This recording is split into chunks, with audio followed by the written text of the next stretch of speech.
Totally. So let's rock and roll. Okay. Welcome to Sea Turtle Mindset. We're jumping right into it. Thank you so much for being here. And it's crazy how I met Tati's with a Z. Her name is Tatiana Baena. Yep. And so I saw her on Instagram. One of my friends promoted her, one of her passions that we were going to talk about. And I immediately, it dawned on me to, you know what? I'm sending her a message to see if I can get to talk to her. And she was like, I'm honored. Let's go to it. So we just jumped right in. And I'm telling you, the power of Instagram, social media, it's powerful. You just got to get uncomfortable. And it's all about meeting people. You know, me and her, we just met today. Now. And I can tell that we're going to create a very wonderful relationship, especially in business and life and just and helping each other grow and what we're going to do. So, you know, let's jump right in. You know, this is the Sea Turtle Mindset. For those who are listening on the podcast, for those who are watching, we talk about mindset. We talk about the passion that you need to consistently and persistently pursue what you love to do. Mm-hmm. So let's jump right in and let's say, what's your backstory? You know, what's brought. So let's go with this. What's your name? Where you're from, and what do you do for a living? Sure. So my name's Tatiana Baena. My friends call me Tatis or Tatis. One's with an S, one's with a Z. They're translated. I am from Central Falls. Well, I was born in Colombia. Okay, cool. So I was born in Colombia. Where in Colombia? In Medellin. Oh, so Medellin. Yep, you know, Nacional all the way. Oh, but throwing the teams out there. Sangre Verde, you already know. But yeah, so I came here when I was about to be 9. I came into 4th grade here to Central Falls. And I've been here ever since. Wow. Okay. So it's about to be 20 years. So you're a dream. So I'm not a dreamer technically okay. because when I came, that kind of didn't exist yet. Gotcha. But if I would have came during that era, I would have probably been considered a dreamer. You're still a dreamer. But I am a dreamer. You're right, just not in those terms. But yeah, so I came here and I came with my family, my dad, my mom, and my brother. And we've been here ever since. Nice. And so my full-time job is, my title is Director of Enrichment Opportunities for the Central Falls School District. What does that mean? Yeah. I mean, Director of Enrichment, I was like, oh yeah. Personally, I kind of had an idea. Uh-huh. It was like, you know, someone of enrichment. You know, I believe we're all rich. And if you're enriching somebody, that means you're bringing value to the table. Yep. And offering a service that is not being offered and building value, and especially with school kids, young kids, you're giving them something that they're looking for that they don't have in the regular school system. Exactly. So like building the students up in a way, like building the whole student, right? So thinking about like what do they need, not only academically, but emotionally, physically, mentally, you know? And so literally like the holistic approach of students. And so I work, I develop all of the after school programming, out of school time programming, so before school, after school, summer programs, vacations, things like that, and then anything sort of new partnerships with community organizations and like bringing financial literacy workshops. And yeah, I wish I had that before I went to URI. Right. And so like, you know, doing those types of activities with families, not only students, right, like also families and engaging families, and, you know, making sure that they understand how the school system works, how to talk to our it's funny, our schools. I did my FAFSA all 4 years. Yeah, my mom be like, Mom, what's your code again? She's like, oh, it's your birthday. I was like, oh yeah, that's right. And then you just do it yourself. I did it. I had to do it myself because they don't know. They exactly. Know. And I couldn't even teach them because I didn't even know. I just knew put ABC and that's it in there, you know. So exactly. So it's very important. Right now, my work. So I started last October. Okay. So I kind of just like was thrown into it. And so a lot was happening, but now we have the opportunity to kind of restructure what enrichment means, what it looks like in the district. And so that's kind of like my vision, you know. So is it only for Central Falls students or is it for the district? Yeah, so it's the Central Falls School District. So how many schools? So there's 6 schools in the district. Okay, cool. Okay, so it's Central Falls is 1 square mile. Okay, yeah. So the smallest city in the smallest state. It's all good. Oh, is it really? Yeah. Oh, I like those fun facts. So, yep. So it's... I learned something. Yes, I'm amped right now. I honestly love... I've traveled a lot. I've been to 26 states. Okay. So half of USA, almost done. Yep.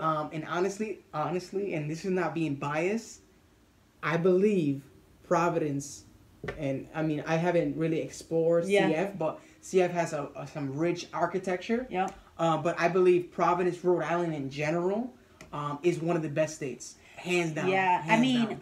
we have here in Central, like in Rhode Island, there's a lot of history. I mean, being one of the first colonies and all of that. Tatusa, number 13. Yeah. I know these facts. But yeah, there's a lot of history in Central Falls, and I don't think people realize it. Like, because of our mills, because of our location with the Blackstone River, and all of that, like, we had a very big part in like the textile and industrial revolution and all of that.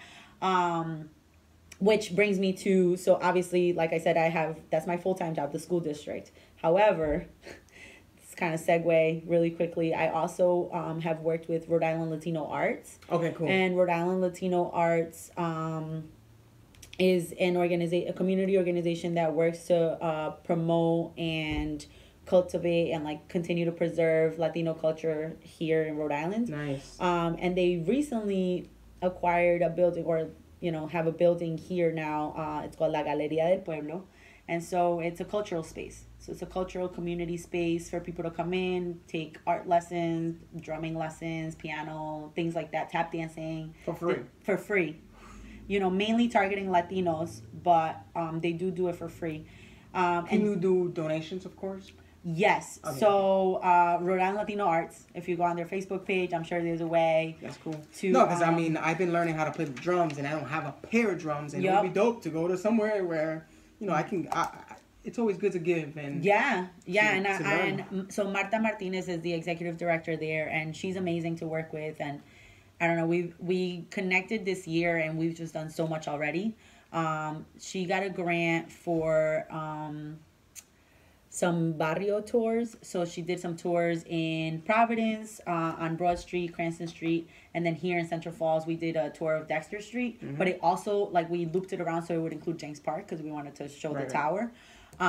So that was really cool. Like, even when I was giving the tour, because I was one of the tour guides, when I was giving the tour, I learned so much because there were residents and people from outside of the city that also came in that had fun facts. That's so cool. So we learned a lot, so much so that I incorporated it, and this goes back into my full-time job. I incorporated the tours into our summer program. Gotcha. So part of the summer program is to allow the students to learn and make connections with their community and the people in their community, and the places in the community. So we created a special tour just for them to show them the high school. So it was middle school students. Yeah. So to show them the high school, to show them that this street is called Summer Street, where the high school is located is called Summer Street, but it was renamed Viola Davis Way. And that's because Viola Davis, famous actress, came from Central Falls. So, okay. So they renamed that street Viola Davis Way. So, showing them and teaching them about that, and, letting them know that dreams can come true. Yeah. She has a quote, "Dream big, dream fierce." And so, reiterating that to those students as well. Showing them the McKenna Center, which is the building across the street from the high school. And letting them know that that's a place that they can go and feel safe and do homework and things like that. Showing them the library, right? Like, a lot of our students are newcomers and they come from other countries. They might not have access to libraries, things like that. So they were very surprised and super enthusiastic about the fact that you could go to a library, get a card, take out books for free, take out movies for free, take out DVDs for free, take out games for free, things like that, and that they also offer programming. The post office. Oh my God. So we talked to the post office, and they're like, "So you mean that we can write a letter and put it in an envelope? We put a sticker stamp. Put a sticker on it, and it goes anywhere in the world." Middle school. Okay. But from third world countries. Well, so that's the thing. So some of them are, native to CF. Some of them are, literally just got here last month or something. They really, really new to the country. And they're from all different backgrounds. So they might not have had access to a post office. But it also has to do with generation, because they're like, "So you mean an email?" And we're like, "No, not an email. It's a letter." Well, it's funny you mentioned that, because who was it that I was speaking with? Oh, I went to Canada to go see my aunt. And she pulled out a lot of old letters of my uncle who passed away a long time ago. And she's like, that's one thing that I miss is receiving letters. Like physical letters. Like, yeah. you take the time. I was just going to say you that. take the time Yeah. to So write you it out. wrote the whole thing out. It's more meaningful than just typing. Because in typing, check this out. When you're writing a letter, you write it one time. Mm-hmm. If you mess up, you can't delete. That's it. You gotta rewrite the whole letter again, and now it's different. It's a definitely different feel. Wow. Exactly. Yeah. Okay, so one of the reasons that I really truly got like what inspired me about you was the Mudialito, and so one of my good friends, Valeria, she posted you in, like sharing that. That's another thing too I want to talk about. Just sharing people's posts on social media. That's how that got connected. Yeah. That's the only I've seen Mudialito. A lot of times, like in the past, during the summertime, that's when it really is on and popping. But it never occurred to me, I just seen it occasionally. But this year, I was just honestly just looking at her social media, and I was like, yo, that looks so cool. And I got in there, and then I was digging. I was a creeper on the gram. It's all good though, because then I saw her. But that's the point. I met you, and I sent you a message, and so. The Mudialito was there, which is obviously, for those who are listening, Mudialito means like the world. It's a World Cup. It's just a small World Cup. And so she created a small World Cup in our backyard in Rhode Island, and it's so cool because all the countries get together and all the countries can make their own team. It's such a community event. Like, I'm pretty sure I've never been to a game, which I'm gonna go very soon, but I don't go because I'm hurt, so I get the itis. If you're a soccer player and you get hurt and you can't play, you can't go watch. No, you just can't. It's torture. It is torture. It's like, oh, I want to play so much. But I saw that, and then I saw the tours. I'm like, oh my god, like she's talking about two things that I love: travel and soccer. And it's like, I'm like, there's no way that I'm not gonna message her. So that's why I messaged her, and that's why we're here today. So yeah, where did that come about? Like Mudialito, like, and not for nothing, I'm gonna be real. I'm not being what's the word? I'm gender biased. But I was surprised that was a woman. That it was a woman. I'm gonna keep it real. I'm just keep it real. When I was like, oh, this is impressive, because I'm a feminist. Like ever since I was growing up, like that was one thing that I realized. Like when they were talking about that in school, when they're bringing up the feminist movement, I was like, yo, I dig that. Like, here's the thing, ladies and gentlemen, especially the gentlemen. The world, it's a man's world. Yeah, that's the quote they say. But there would be no power if it wasn't for the woman. Because if the woman was gone, there would be no more men. We cannot reproduce. Like, they're so important. Like, they're so valuable. Like, I'm telling you, behind every great man is an even greater woman. Or at least, 10. I'm just saying, like, women are like, I'm a feminist to the T. Thank you. That's my we thing. appreciate. I love Oprah. That's my homie. Michelle Obama. Other women Helen Keller wrote amazing books, which is mind blowing because she had no senses at all, just her mind. So I'm in there. We really appreciate allies. So I was surprised. So well, thank you. I'll take it as a compliment. It is a compliment. I'll take it as that. But so the Mudialito came out. It was something I wanted to do for a while. Gotcha. So there was a court that I played in growing up. It was actually supposed to be a hockey, sort of street hockey court. But no one used it as street hockey. So then That was the Lucinita, right? Yeah, That's so Lusitania. Yeah, so Lusitania's, and that was the court where we grew up playing. Yeah, especially CF. Yeah. They took down ours. I don't know if you ever went to Zucalo's. They took it down. It was a hockey rink, and they took it out. Wow. And that's where I learned how to play soccer. Like, I couldn't, you know how, and for those who are listening, for those who are visually seeing this, you know how in the court, it's not that big, but if you stand on the other side and you grab a ball and just kick it. Yep. I couldn't do that. And it's such an easy task. Like, you just kick it straight. It's going, that's how I was 14 years old, never touched the soccer ball. You can only imagine how it was kicking it. You know what I'm saying? So that's where I learned it. So it's crazy. That's awesome, though. But yeah, just like those spaces teach you so much. Not only how to play soccer, but then like how to be on a team. Like sports just teach you a lot, which is also partly why soccer and Mudialito. So I thought they tore out the court to create a school, which is also great, right? Yeah. But I know so that's gone. Yeah, so it's gone. So now it's a charter school. It's called Blackstone Valley Prep. Because there was a skate park there too, right? Right next to it. Yeah, so it was a skate park. It was the court that I'm talking about, and the what do you call it? The skate rink. the basketball court. There was a basketball court there as well. Yeah, so yeah, all yeah. of that got torn down. Wow, I didn't now know it's a that. school. And so the mayor here in CF, we have we had a few basketball courts already. Mm-hmm. And we didn't, like, our soccer fields aren't great right now. We're in the process of improving them.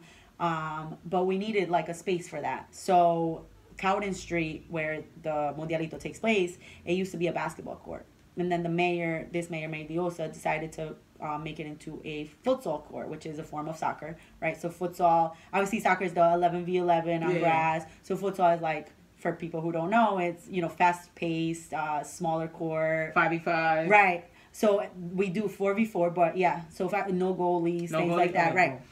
And so it became the first and only public futsal court in the state of Rhode Island. So I wanted to showcase that, and with that came lights. So I'm like, so that was before that was 5 years ago when that happened. So it was 5. Because I know Mudialito has 5 years. Yeah, so Mudialito has been happening for 5 years. The court maybe like 6-7 years in has been there like 6. It's pretty new. Oh wow. That's crazy. I never went there. I need to go there. So it's pretty new, and it's open every day, obviously. Yeah, like it's just a public space, and if you go there, literally at any time, people are playing. Best believe. And it's like adults, like older folks, like little kids. They're all playing, all having a great time. So yeah, like literally, and you'll see later. Maybe you pass by when you leave, and there's probably still gonna be people there. That's cool. The lights turn off at 9, but people are still there. But yeah, and so then. So initially, I wanted to raise money for lights. Okay, yeah. But then the mayor and one of our state representatives, Shelby Maldonado, worked on a legislative grant, and so we got a grant for the lights. So I'm like, all right, no lights, we'll do scholarships instead, right? Cool. So knowing Central Falls and knowing like the struggle that some of us have to go through, after graduating high school to secure funds for higher ed, I'm like, all right, let me give back to the high school. Mudialito is a nonprofit. So Mudialito is going to be a nonprofit. Nice. But I work in partnership with the city of Central Falls, more specifically the Parks and Rec department, to sort of serve as that fiscal agent. So then that way people can also get their, one, to be transparent with the community and like people know that I'm not taking any money. Right. No, I hear you. First and foremost, because it's all volunteer. It's just like my baby. And then secondly, so people can also donate and have access to be able to like deduct those donations from their taxes, because a lot of big businesses and things like that, they like to do that. Not so much individual donors, but more like big businesses and things like that. So it all started in 2015. I was doing this fellowship through an organization called New Leaders Council, and it's a 5-month program, and at the end you have to do a project. So this was something that I already had in mind, but then New Leaders Council was like, you have to do a project. So I'm like, okay, I will do the project. Yo, that's cool. That is so like cool. push me to actually what would you say is what was one of the external struggles that you think that you was dealing? Did you have any like struggles, walls that you hit? Whoa, yeah. So like the first year, first of all, it's been me. So for the past 5 years, it's been me. Obviously, like I said, I partner with the Parks and Rec department, but that partnership has just really been strengthened the last 2 years. Okay. So they've really been present for the last 2 years. They were present for the third year as well, but I think mostly the last 2 years were like, this is like a city event. We're considering it one. We're really, that's dope. That's behind really cool. you. Yeah. And so, so some of the initial struggles I had, I know a lot of people that play soccer, but I had no players. I'm like, where are my friends? Where are my friends? That's crazy. And so, like getting the word out there, getting people to believe in it, getting people to want to play, to take the time, because it was a 1 day. So it started off as a 1 day thing. So it was 1 day having, guaranteed 3 games. I remember that. Yep, I remember. Yeah, you had guaranteed 3 games, and then you played the playoffs and the finals that same day. So that first year we had 6 teams. They didn't all have shirts. Like, we didn't provide shirts. They brought their own shirts. It looked a little disorganized. They were supposed to pay $100 per team. No one paid. I think one team paid, so I didn't really raise money. I got some hot dogs and burgers donated, so like we had some people grill and sold those, but it wasn't that much money. It was like $1 each or whatever. And then we had there was a mixture. There was like a 13-year-old kid, like some, the rest were adults. There was like a 7-year-old kid. So it was just like very informal, just like we call it like una recocha, just like having fun. Yeah. But it was supposed to be to raise funds for scholarships. So that was the first year. It wasn't great. Second year, sort of the same deal. 6 teams, more players though, so there was more interest. And then third year, I was like, all right, like I really need to make the money to provide a scholarship, and also like I want to make it bigger. So I decided to turn it into a block party. So that year it was still one day. Then I increased it to 8 teams, so 2 more teams. You played still 3 games, like guaranteed 3 games, play the playoffs. But now at the block party, we closed Counter Street. We had a bouncy house, face painting, balloon animals, all that, you know, some vendors, like food vendors. But still very small. But it was like, it was good. You know, we had shirts for the players, so everyone looked organized. They all had like the names of the countries on the back. We had some sponsors that year. We actually got sponsorships from Mayor Diosa. He sponsored a team. Congressman Cicilline. So I'm going in on. I'm just saying. It's gonna be green. It's getting really competitive. That's like so it really is. So now the 4th year, what happened? So 4th year, decided, you know, still block party. We raised, so the 3rd year was the first year that I was able to raise the $500 for a scholarship. Sweet. So finally I awarded 1 scholarship so cool. That 3rd year, and then to a student athlete from Central Falls High School. So then was the question like, okay, I'm a resident of Central Falls, but I go to Blackstone Academy. And I'm like, okay, this is for Central Falls, so I guess like it's cool. You're like, as long as you're a resident of CF, then you have access to the scholarship. So that first year I was like, only CF high school students. But now I'm like, okay, if you're from Central Falls, that's okay. But 1 is guaranteed to a Central Falls high school student, like no matter what. Gotcha. And then if I have enough for more, then so it starts at 500. Yep. So it's 500. The 4th year I was able to raise $1,000 for the scholarship. Now 2 scholarships. So I gave away 2 scholarships this past year. How about this year? So it went from a block party, and now is it a league? So now, so this 5th year. People were like, oh, we need to play more games. You need to have more teams. You need to this and that. So I'm like, okay, great. I'm always open to, to feedback. So I was like, all right, so we'll do a 6-week league. Is the official first? Yeah, first league. 6 leagues. Yeah, 6-week league. How many teams? 12. Woo. So we went from 8 to 12. When are you? Because it's gonna get bigger. You know this. I know. And so, but listen, so the first 2 years we didn't have any sponsors or anything. 3rd year we had, 8 team sponsors. And sponsors, like do they necessarily have to be from CF? No. Gotcha. So they can be literally from anywhere. Like I said, we had, it's like this year we had 12 sponsors. I've been working with restaurants, so I have like... Yeah. Let's talk more. I got a couple restaurants that I know will sponsor like 100%. I mean, and if they want to come and do some, there's also opportunity for vendors. Gotcha. So like if they want to come and showcase their food or like sell their food or showcase their business or whatever it is, there's space for that as well. But yeah, so like this year we have 12 team sponsors, and that's aside from any other sponsor that we may have. So 12 team sponsors, that's, we have moving companies, we have liquor stores, we have laundromats, cool. We have lawyers, we have, like I said, elected officials, congressmen. 12 teams. 12 teams. Sheesh. And they're all sponsored. So it's three groups. So it's 2 groups, 6 teams per group. So let's just paint some vision. Because El Mundial is 32 teams. Yeah. Is that the goal? So it's Mudialito, so the goal would maybe be like 16. No way. But initial goal, when I was thinking Mudialito, I'm like, okay, I'll do like a small version of it. I don't know. I'm thinking big. But honestly, like after this year, I'm like, yo, like this could be like, it's getting a lot of traction. I'm not gonna lie, like it's making me really excited. I saw the so like I said, I saw. What got me was like, yo, there's a lot of people in the audience. I'm like, wow, this is crazy. Yeah. And I'm gonna be real. Let's just keep it real.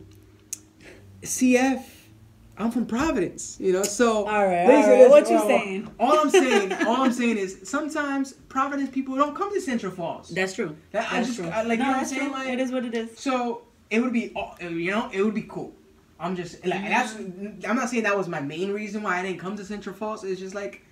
I don't know. It's now I have a reason to come for sure. For sure. So I would totally invite anyone to go. So this weekend is the last weekend. And you know what? Still a lot of people don't know about it in Providence. I know. I'm right now. Only a couple friends of mine know about it. Well, so this will help me get the word out there. All right, cool. So I mean, we've secured sponsorships and like support throughout the years from like Pepsi, Telemundo. That's cool. Yeah, like Neighborhood Health, Tufts Health Plan, a lot of like big organizations.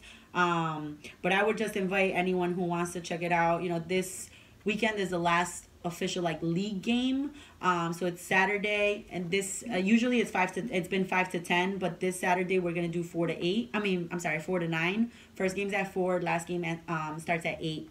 And it usually... How about Sunday? So no Sunday, just Saturdays. Okay, cool. But it's usually at Cowden Street. Right now, per the city of Central Falls, we need to do it indoors. There's just some concerns. There's like some mosquito virus situation going on. So to be safe, we're going to run it indoors this last game. And it'll be at Calca Middle School. Okay. So that's just this weekend. But the block party, which is our playoffs / finals, will be on September 14th. It's a Saturday as well. It starts at noon. Like the block party starts at noon. Games, I think, start around 1:30. And it'll go up until 6. We'll have, like I said, food vendors. We'll have information tables from other organizations. The games will be going on. We'll have a bouncy house. For the block party, can you still become a sponsor and stuff like that? Yes. Okay. Yes. So you don't, right. Like the sponsors that we have right now are mostly our team sponsors. There are some block party sponsors, and like we have an official sponsorship letter, so we can obviously send that out to anyone that needs it. Yeah, email it to me. Yeah, for sure. And like the thing is, the sponsorship letter says what it says. However, we're very open and flexible to like collaboration efforts. So if someone's like, I can't give you $1,000, but I can give you $1,000 worth of this. Gotcha. You know what I'm saying? Value, Or even if they're like, okay, I can't give you $500 for the scholarship, but I want to donate $100 towards the scholarship. Cool. Like we can do that as well. So yeah, that's September 14th. So we have a beer garden.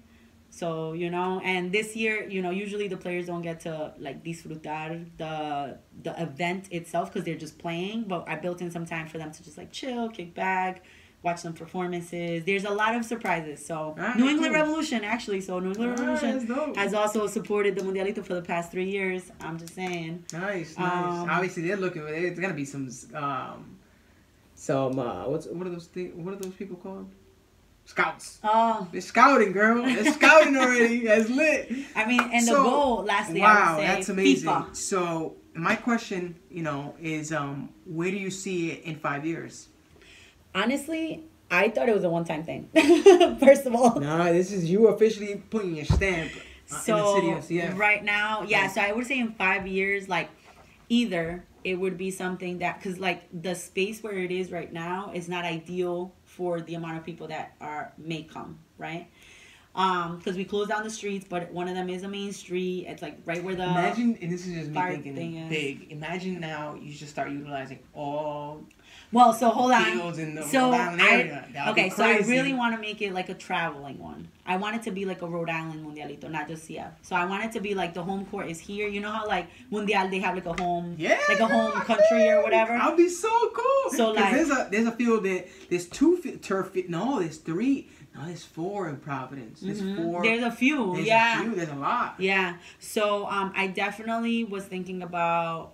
Don't take my ideas, people. No, absolutely not. Doing like a traveling one. And even if they do, like, I know it's not the same. It's trust me. No offense. Like, no offense. She's gone through like the hardship. Like, not for nothing. Even though it's a nonprofit, nonprofits, it still has a business structure.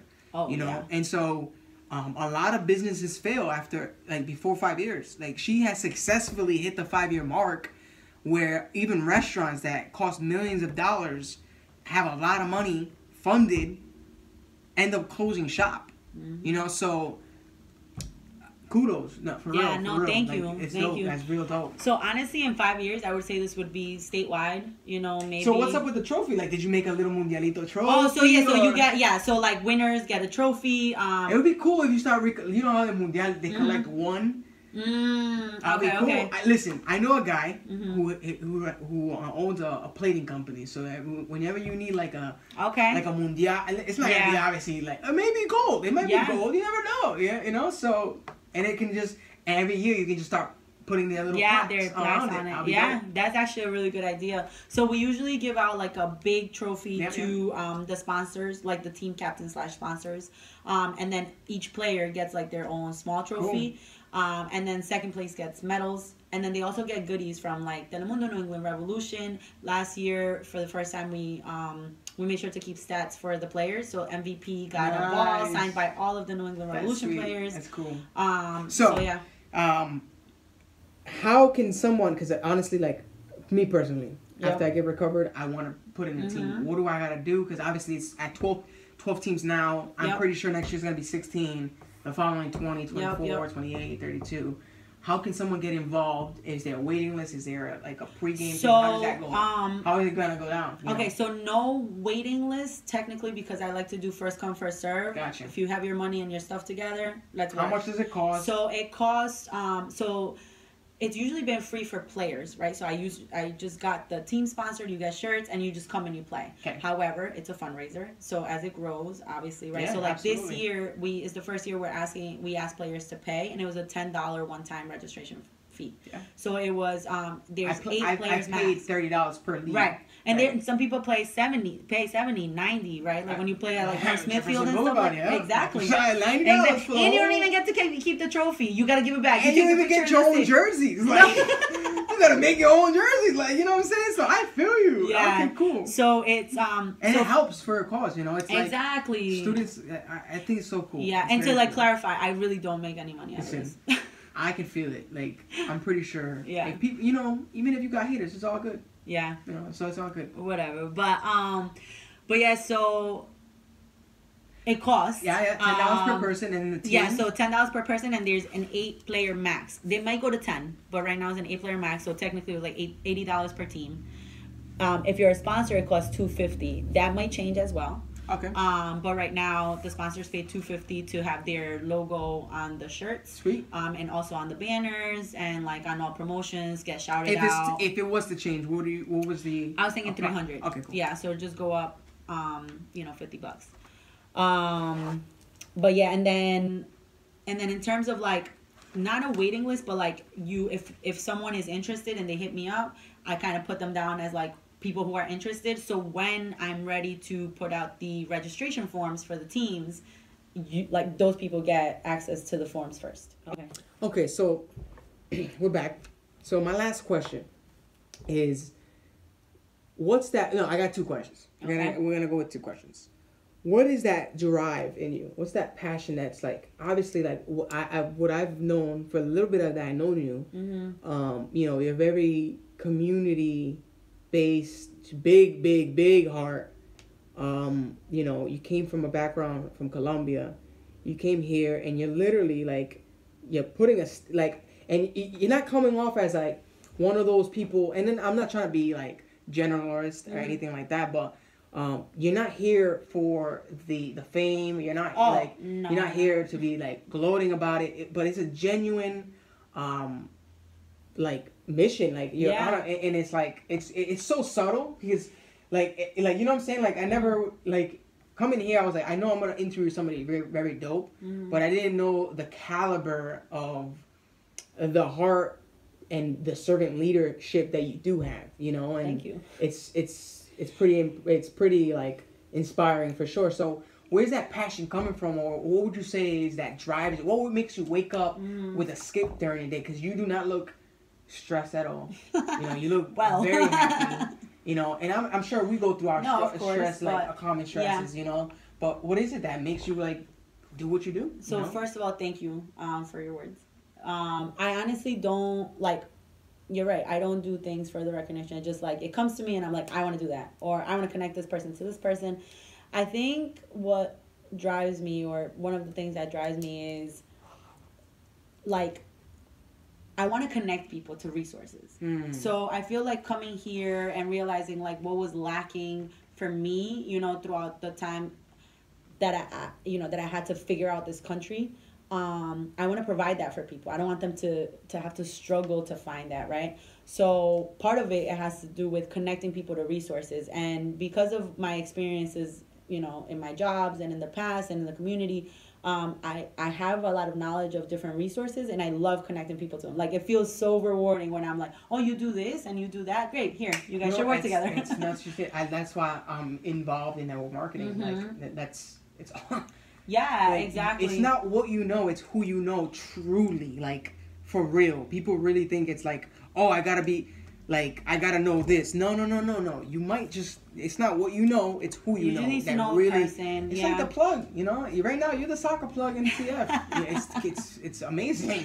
Like, it's so cool. And the other thing is, you know, I think I don't know. There's something about giving back to the community that watched me grow, right? Like, even when I go back to Colombia, to where I'm from, like, I love to talk about their history and, like, be helpful and, like, you know, be helpful to the people there. And people are like, can you translate this and can you do that? And I'm like, sure. And we're just like, you know, sharing that knowledge, and because that's all we have. Like, that's the only way we're gonna grow. I never understood when people sort of like hoard information. I know information and knowledge is power, but like, let's share the wealth. You know what's funny? The other day I was watching a video and I had that moment of like, I'm gonna keep this to myself. Yeah. And it was just like it wasn't like a thing that I'm not like that. Like, I'm always, that's the next question, you're gonna be like, okay, I get it. But I'm always spreading the wisdom, like, you're right. But it's just like something I believe society has taught us to hoard things. For sure. Hoard emotions, hoard information, hoarding the truth. Yeah. You know, and so that day, as soon as I felt it, I said, no. I'm sending this information. I sent it immediately to the first person that came to my mind. I was like, I'm sending this to you. Yep. Like, I hope you get more value than I did, you know? Well, and that's the thing, too. I feel like, you know, as I grow, I think people are like, they kind of see me as a point for resources, which I honestly do love, because I love to be helpful. And so, I don't know, I just want to be able to, like, there's something about me being the person who connects you to something. And not because, like, oh my God, I did that, or like, you could tell people that I did it. It's more like, I just did something, like, it's rewarding. It makes me, I don't know, it gives me that sense of peace. What I'm hearing is, it's that feeling you get when you connect someone with someone else. Yeah, or to something that they need, or when I feel a need. I like to be helpful. Yeah, you're true giver. I want to feel helpful. So, yeah. Now, I mean, being there, obviously, people have taken you for granted. And what have you learned from that itself? Because my girl tells me all the time, she's like, John, you're too nice. But it's like, I like it. I like being nice, you know? And sometimes, so my question to you to tell people is, some people will take advantage of you. And what do you do when that happens? Well, honestly. Or how do you handle those kind of things? So, people who take advantage of you, obviously, like, that says more about them than about you. Okay. For sure. With that, though, everything's a learning experience, right? So, like, it's all situation-based, but I would say, you know, because I'm sure people have taken advantage. And you know, not only with the Mudialito, but just like even personal relationships, things like that, and that happens. But just like having the confidence and the knowledge of yourself, knowing like, okay, they did that, and it's a reflection of them, and not something that I'm doing. Gotcha. And like, this is who I am, and I don't need to change because this person did. You know, that was a one-time thing. Type of thing, and being able to move on and saying, okay, who am I? Because if that's gonna change who I am, then clearly I wasn't the person I thought I was, right? Gotcha. So staying true to yourself, even though you might come across those people. Cool. Yeah. So, for the last question, we're gonna wrap it up. Is what would you say? So, at the end of the book, you know, the book is about a sea turtle who travels the world, and he switched at birth. So, he thinks he's a land turtle. So, he thinks that he's only limited to his environment, you know. And I wrote a quote the other day. It's like, don't be limited by a zip code. You know, right? 11% of people never leave their home state. Yeah. That's a mind-blowing fact. You know, so the sea turtle realizes that he's not a land turtle and that he's able to travel through water and in the sea. And so he goes on a journey to become the wisest turtle alive. And he's seeking the wisdom of Jonathan, the great Galapagos turtle, which is a real turtle, by the way. Okay. He's 185 years old. He lives in St. Helena. Google this. Interesting. His name is Jonathan. There's no coincidence. It just happened to be. His name is Jonathan. It's crazy. But he lives in St. Helena, and he's the oldest resident, and he's even on the currency now. Wow. And St. Helena, here's a little history fact, is the country, where Napoleon the Conqueror was exiled to, and he died there. So his burial ground is there. The French conqueror, the little guy, Napoleon. Yeah. So that's where this turtle lives. And so Nori, the sea turtle, is traveling the world from Hawaii to St. Helena. And along the way, he learns many different life lessons. Okay. And at the end of the book, he meets the turtle. And the turtle tells him to spread his wisdom because he's learned so much along the way. So my question is, what is that piece of wisdom that you would want the world to know that comes from you that you want to spread? I would say if you have something that you're passionate about, just go with it, right? I think a lot of people, and maybe I think I was mentioning this to you earlier, like not enough people believe in themselves and their craft and what they do and their expertise and their passion, right? Because they're not doing it to show off or for recognition. So some people don't recognize their own value. Right. So if you have a passion, like definitely take the time to reflect and see what you're good at and why you're good at those things, because not everyone is good at that. And then capitalize on that shit. Whether it's money or whether it's whatever it is that you need to come from, right? Like whether it's networking or whatever it is that you need to come from it. I feel like a lot of people who have passions, they limit themselves, they're like, oh, I need this person because I'm not a social media, I'm not a marketer, so I don't know how to do social media. And it's like limiting themselves. Like, no, if you have the passion, just go with it, right? Like, I'm not a social media person, but here I was writing social media posts, right? Like, I wasn't a graphic designer, but here I was designing flyers, like, I'm not an event planner, but here I am doing an event, So it's like those things that you're good, finding those things that you're good at and just sticking with them and like really truly sticking with them and not giving up on yourself. I think some people do give up on themselves and it's really sad to watch. So I would say if you have passion, go with it. Don't give up on yourself. Believe in yourself and it'll happen. Well, there you have it. Definitely a pleasure.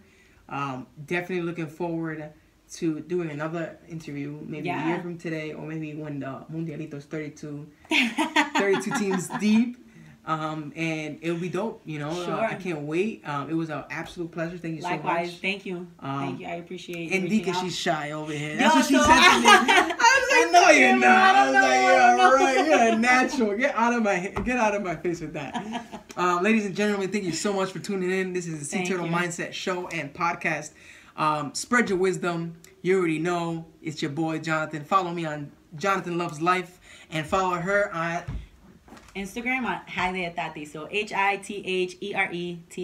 It'll pop up right there. I got you. All right, you better. I just saying you better tag. And if you're in Rhode Island, definitely during the summertime, hopefully connect with us and come through. Come check out Mudialito. Yeah. It's gonna be dope. I can't wait until it's all over Rhode Island and it's gonna be a traveling theme. So I'm excited. Thank you, Jonathan. Peace out.